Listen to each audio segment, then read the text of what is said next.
45. Saya Hanadia Sabila Balsunardi dengan MTM 35. Saya Muhammad Iman Maulana, MPM 31.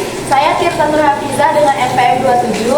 Saya Rahel Anjela Masboro dengan MPM 21. Saya Raden Haikal Adnan dengan MPM 23. Baik, di sini saya akan menjelaskan pencernaan. Apa sih itu pencernaan? Pencernaan adalah proses penyederhanaan makanan melalui proses mekanisme fisik dan kimiawi, sehingga makanan menjadi bahan yang sudah diserap dan diedarkan ke seluruh tubuh melalui peredaran darah. Selain itu, pencernaan merupakan sebuah proses metabolisme yang dimana suatu makhluk hidup memproses sebuah zat dalam rangka untuk mengubah zat secara kimia dan fisik menjadi nutrisi. Terus, selain pencernaan, itu ada lambung. Lambung merupakan bagian dari alat pencernaan pada ikan dan isinya berupa cairan dan makanan yang telah dicerna oleh mulut. Lambung juga merupakan salah satu organ pencernaan yang sangat penting. Kenapa?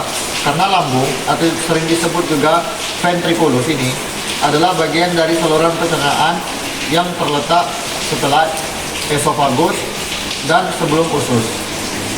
Baik, di sini saya akan menjelaskan metodologi. Pada praktikum yang telah dilakukan, yaitu alat pencernaan dan derajat kepenuhan lambung pada ikan, ada alat dan bahan yang digunakan. Nah, untuk alat, ada beberapa alat. Yang pertama, ada alat bedah, gunting, tisu, alat suntik, kemudian ada benang dan alat tambahan lainnya yang digunakan. Nah, untuk bahan di sini kalian menggunakan ada 4 bahan. Dan 3 ikan, 1 aquades.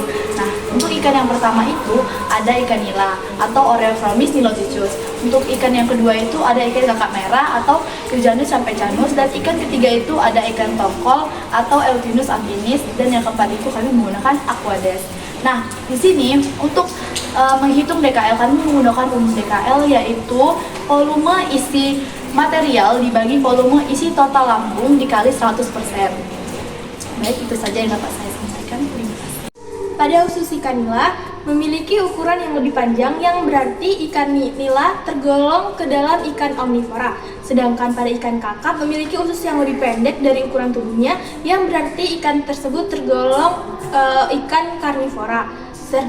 Dan sedangkan pada ikan tongkol memiliki usus yang lebih pendek juga, yang berarti juga ikan tersebut tergolong ke dalam ikan karnivora.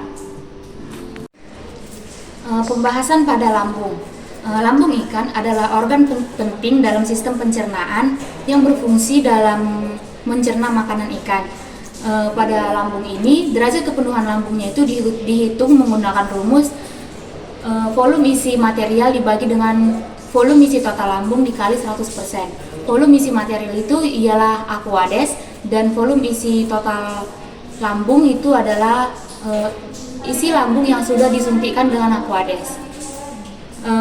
Pada ikan nila menunjukkan hasil derajat kepenuhan lambungnya itu ialah 85,5%. Hal ini menunjukkan lambung hampir penuh dengan material yang ada di dalamnya. Sedangkan pada ikan kakap merah, hasil yang ditunjukkan pada derajat kepenuhan lambungnya itu yaitu 27%. Hal ini berarti ikan kakap tersebut belum makan cukup banyak.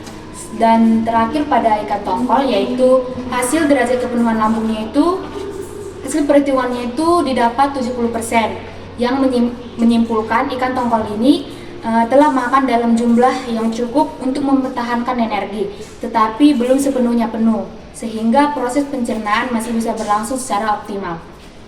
Kemudian pembahasan kali ini tentang makanan pada ikan-ikan seperti ikan nila, ikan kakap, dan ikan tongkol. Ikan nila termasuk ikan omnivora atau pemakan segala.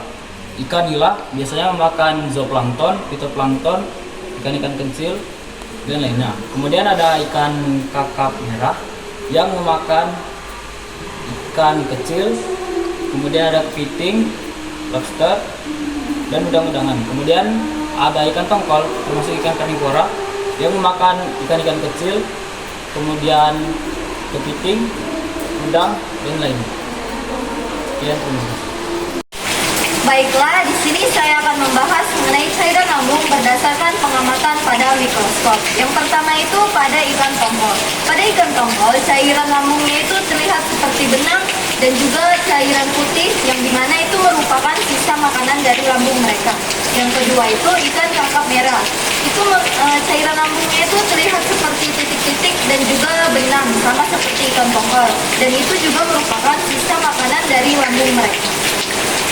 Wassalamualaikum warahmatullahi